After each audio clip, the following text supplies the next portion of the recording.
Hi students, मैं Lalit Kumar Lalit academy YouTube channel पर आप सभी का स्वागत करता हूं।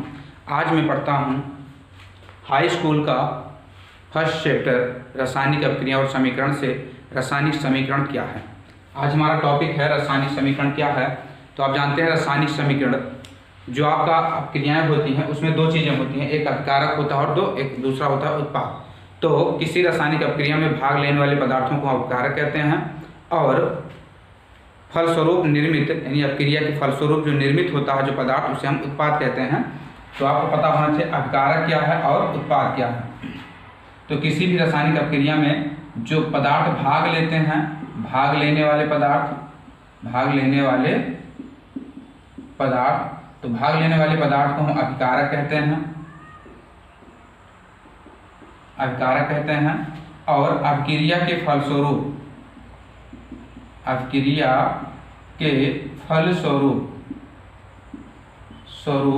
बनने वाले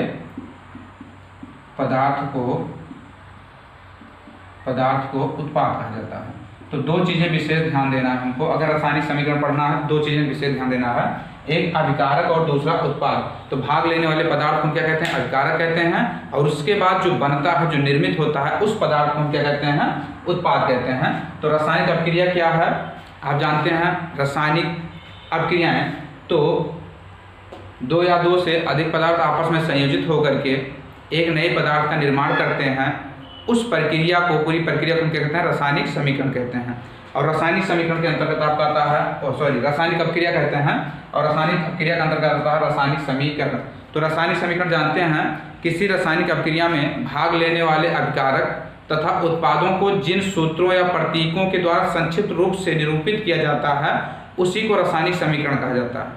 किसी भी रासायनिक अपक्रिया में, जैसे ले लीजिए आप पानी आपको बनाना है तो H2 और O2 चाहिए आपको। तो H2 और O2, तो इधर वाला क्या हो जाता है? आपका उत्पाद हो जाता है। इधर वाला जो होता है आपका अभिकारक हो जाता है। और इन दोनों जब अपक्रिया करेंगे तो इन दोनों की अपक्रिया के फलस्वरूप हमें क्या मिलेगा? उत्पाद मिलता है, यानी जल प्राप्त होगा। हाइड्रोजन और ऑक्सीजन संयोजित होकर के पानी का निर्माण करते हैं, तो ये आपका उत्पाद हो जाता है, प्रोडक्ट आप हो जाएगा। और जब ये देखिए H2 और O2 आपस में संयोजित होते हैं तो इसे अभिकारक कहते हैं। तो अभिकारक और उत्पाद इन्हीं दोनों को जिन सूत्रों के द्वारा, जैसे अभिकारक है, अभिकारक में आपका हाइड्रोजन है, हाइड्रोजन को हमने किससे निरूपित किया? H से, H2 से, हाइड्रोजन परमाणु हो गया, अणु हो गया आपका। और जल को किससे निरूपित किया गया? H2O से निरूपित किया गया। तो इन्हीं प्रतीकों या सूत्रों के माध्यम से जब किसी रासायनिक अपक्रिया को निरूपित किया जाता है या वर्णित किया जाता है तो उसी को हम रासायनिक समीकरण कहते हैं। तो हम डिफिनेशन लिखेंगे पहले, रासायनिक समीकरण क्या है। तो डिफिनेशन लिखते हैं रासायनिक समीकरण का।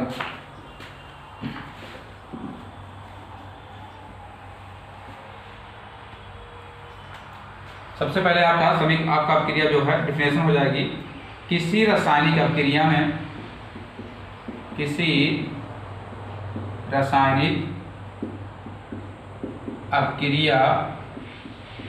में अभिकारक तथा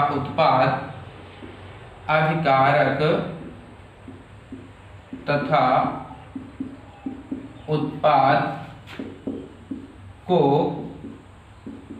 जिन प्रतीकों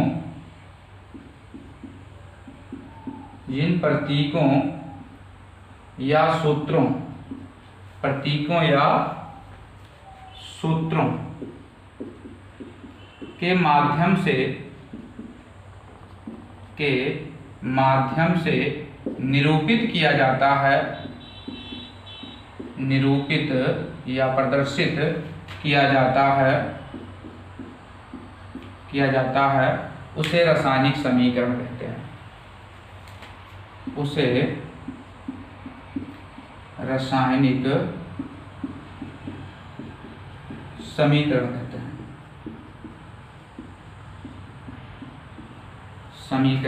हैं।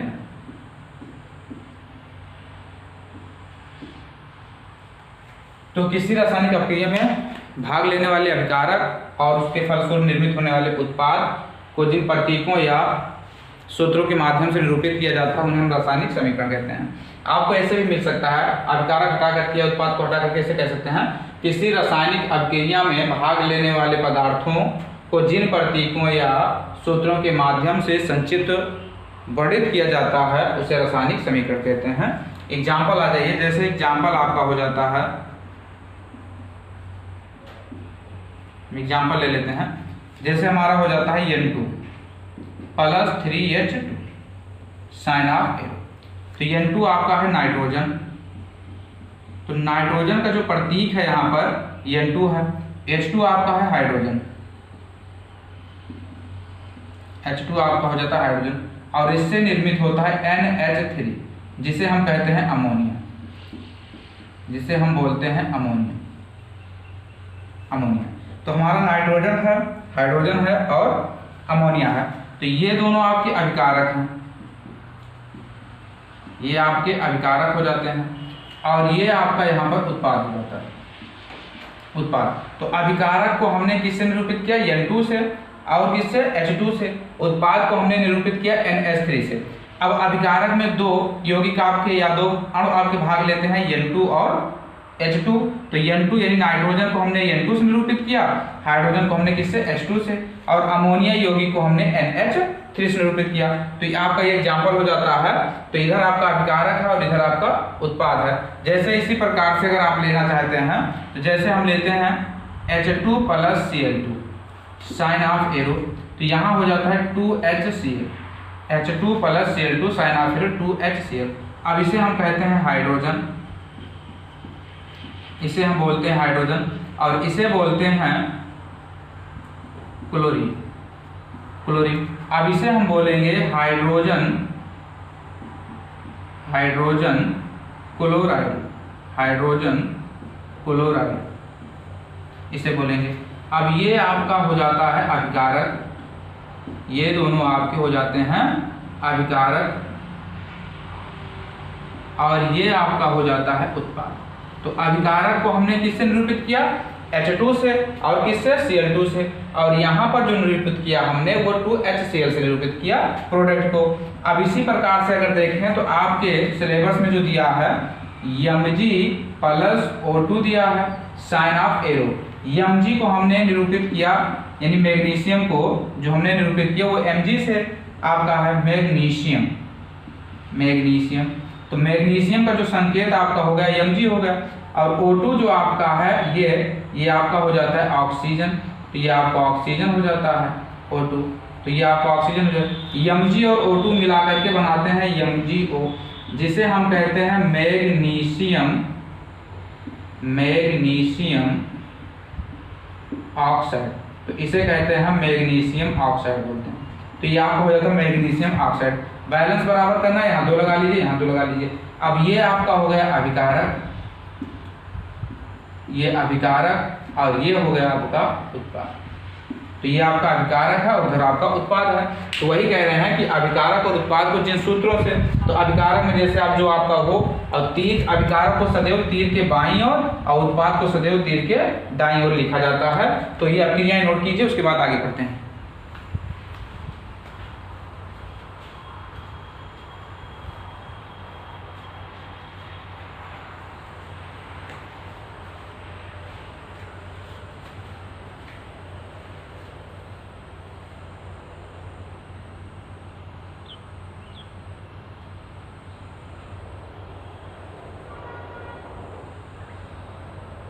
चलिए ये अभिक्रिया नोट किए होंगे, अब अगली अभिक्रिया देखते हैं।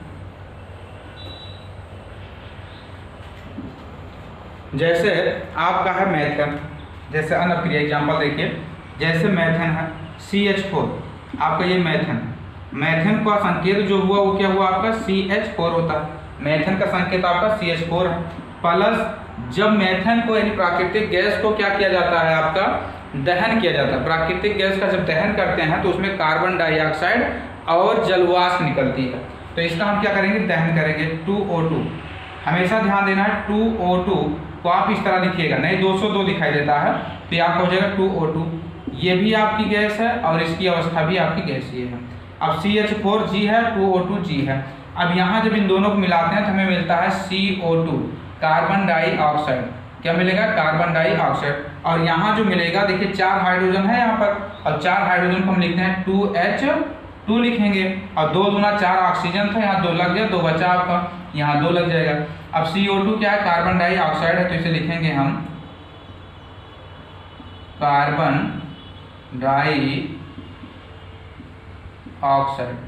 ये है आपका कार्बन डाइऑक्साइड, ठीक। और ये आपका हो जाएगा जल वाष्प, यानी कहने मतलब है जल आपका, आप लिख सकते हैं जल। अब अगर देखते हैं इधर हमारा क्या है आपका, ये हमारा उत्पाद है, उत्पाद है आपका, और ये क्या है आपका अभिकारक। तो यहाँ आपका ये अभिकारक हो जाता है। तो आप इसको चाहें तो लाइन में भी लिख सकते हैं कि इस अभिक्रिया में, आप लाइन में लिख सकते हैं कि इस अभिक्रिया में CH4 और 2O2 यानी कि ऑक्सीजन दोनों अभिकारक हैं, जबकि CO2 और 2H2O आपके क्या हैं, उत्पाद हैं। तो आप ऐसे लिख सकते हैं नीचे स्पष्ट रूप में, बाकी हमने यहाँ लिख दिया है। तो इस अभिक्रिया को भी नोट कर लीजिए। आगे हम बढ़ते हैं, लिखेंगे पढ़ेंगे रासायनिक समीकरण लिखने की विधि, रासायनिक समीकरण लिखने की विधि।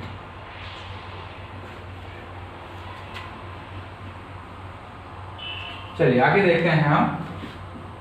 अब हमारे जो टॉपिक होगा रासायनिक समीकरण लिखने की विधि होगा।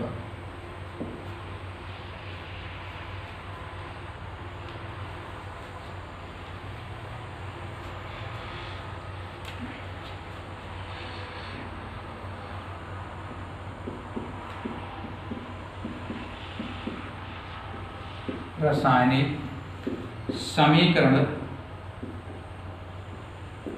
लिखने की विधि। चलिए देखते हैं रासायनिक समीकरण लिखने की विधि। तो सबसे पहले हमें रासायनिक समीकरण लिखना है, तो सबसे पहले हमें पता होना चाहिए अभिकारक और उत्पाद के बारे में, और उससे अच्छा ये पता होना चाहिए कि अभिकारक में जो आपके होंगे, जो यौगिक होंगे, उनके प्रतीकों और सूत्रों का ज्ञान होना चाहिए। तो किसी भी अभिक्रिया में भाग लेने वाले अभिकारक और उत्पादों के प्रतीकों और सूत्रों का ज्ञान होना बहुत जरूरी है कि उनको कैसे लिखा जाएगा। जैसे अभी हमने बताया था अमोनिया लिखना है, अमोनिया का सूत्र पता नहीं तो आप समीकरण लिख नहीं सकते, तो अमोनिया का सूत्र पता होना चाहिए, बहुत जरूरी है। और तभी पता होगा जब आप ध्यान देंगे, विशेष करके आप निरंतर अध्ययन करेंगे तो विशेष करके आपको पता होगा। अगर आप एक दिन पढ़ते हैं 10 दिन गायब रहते हैं तो आपको बहुत मुश्किल हो जाएगा। तो इसलिए आप कंटिन्यू बनाए रखिए और पढ़ते रहिए। चलिए हम देखते हैं रासायनिक समीकरण लिखने की विधि। जैसे पहले है, सबसे पहले कि रासायनिक अभिक्रिया में भाग लेने वाले रासायनिक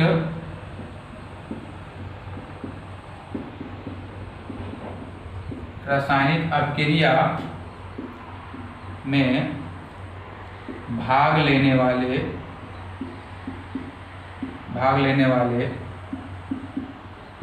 अभिकारकों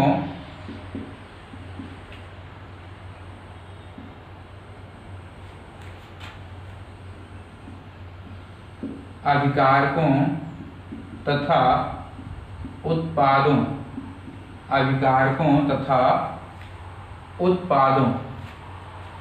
के प्रतीक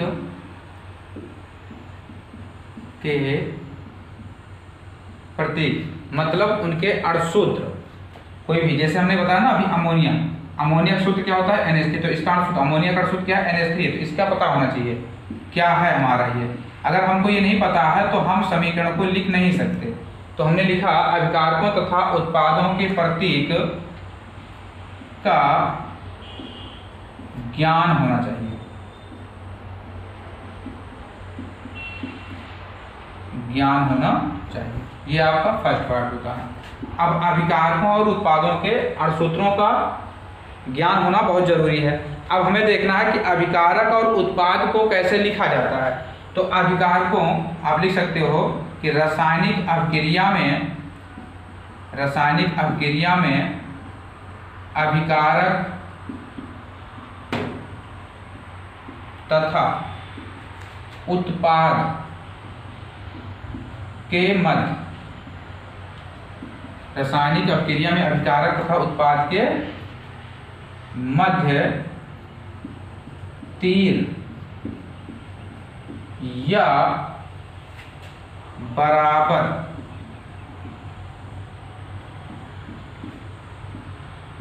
का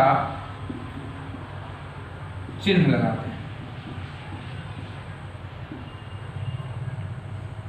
लगाते हैं, तो जैसे हम लिखते हैं एग्जाम्पल में आ जाइए, जैसे एग्जाम्पल ले लेते हैं। जैसे हमने एग्जाम्पल में लिखा Fe+H2SO4 साइन ऑफ ए। अब यहाँ क्या होगा, ये आपके हैं क्या अभिकार, तो ये हो जाएगा आपका अभिकार, ये दोनों आपके अभिकारक हो जाते हैं। और यहाँ जो हमें मिलता है वो मिलता है FeSO4+H2, और यहाँ जो ये हो जाएगा हमारा उत्पाद। तो वही कह रहे हैं कि या तो क्या कीजिए, आप तीर का निशान लगाइए अभिकारक और उत्पाद के मध्य, या फिर क्या कीजिए आप बराबर का चिन्ह लगाइए। तो अभिकारक और उत्पाद को अलग करने के लिए इसी तीर के माध्यम से समझा जाता है कि तीर के बाईं ओर आपका अभिकारक है, तीर के दाईं ओर आपका उत्पाद है। तो आप लिखेंगे यहाँ पर अगला कि रासायनिक अभिक्रिया में अभिकारक को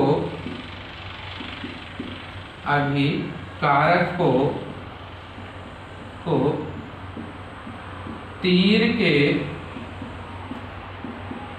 के दाईं ओर, अभिकारक को तीर के बाईं ओर तथा उत्पाद को तीर के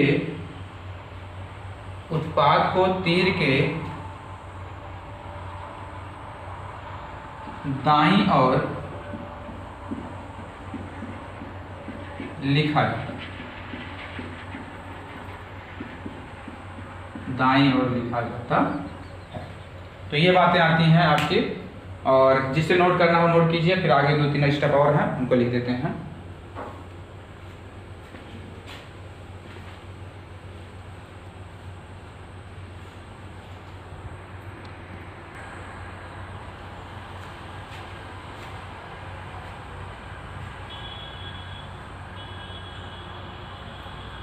चलिए, हो गया होगा आपका, आगे बढ़ते हैं।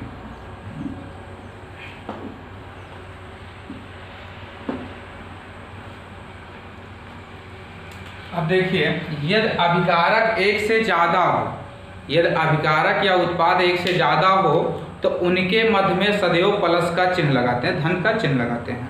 तो हम लिखेंगे यहाँ पर अगला पॉइंट जो होगा हमारा कि दो अभिकारकों तथा उत्पादों के मध्य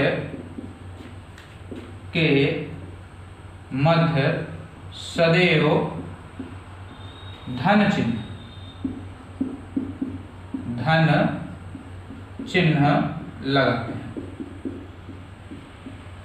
लगाते सदैव धन चिन्ह लगाते।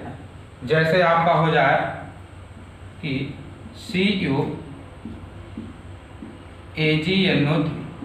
अब इन दोनों में देखिए अभिकारक आपका कॉपर भी है, अभिकारक AgNO3 भी है।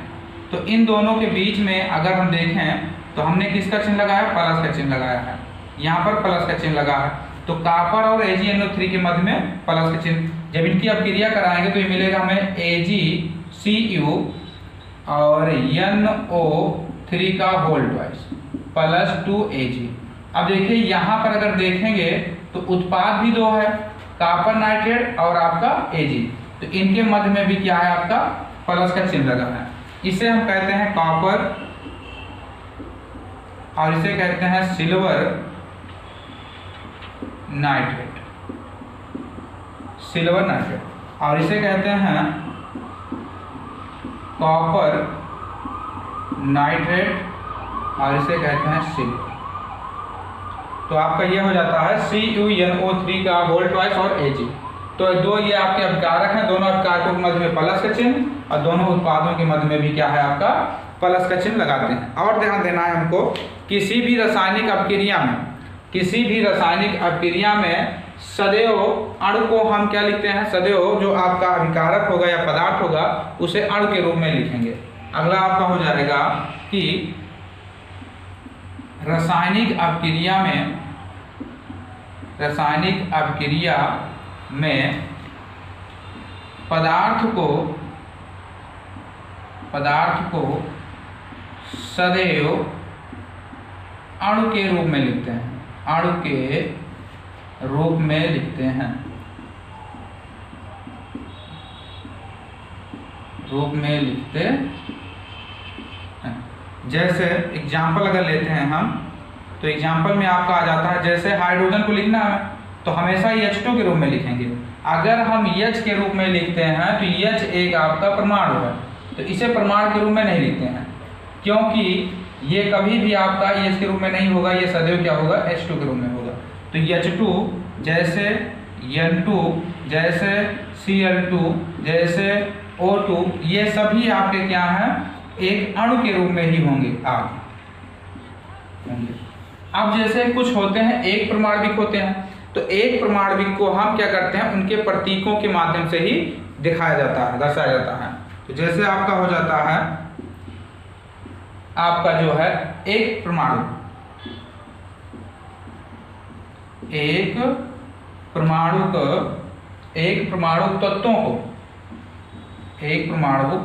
तत्वों को उनके प्रतीकों से दर्शाया जाता है, प्रतीकों से दर्शाया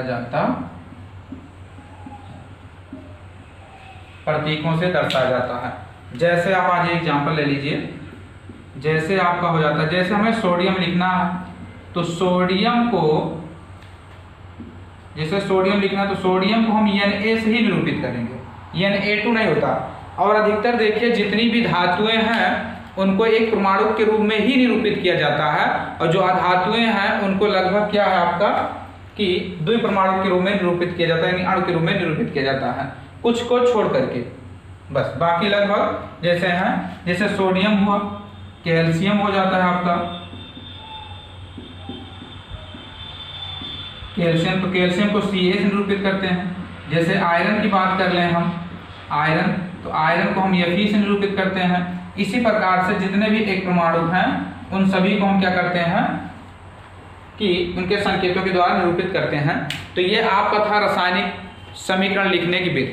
रासायनिक समीकरण को इसी प्रकार लिखा जाएगा। आपको विशेष ध्यान देना है कि पेपर में गलतियां ना होने पाएँ।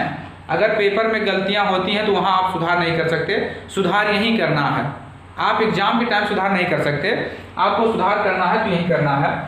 आपको होमवर्क के रूप में है कुछ नाम या कुछ आप ले लीजिए, जैसे हमने लिखा आपका CaSO4, इनका रासायनिक नाम लिखना है। जैसे Na2SO4, आपका NaHSO4, Na2CO3 × 10H2O आपका हो जाएगा, और हो जाता है NaHCO3। इनका आपका है रासायनिक नाम लिखना है, इनका नाम क्या है देख लीजिएगा आप लोग।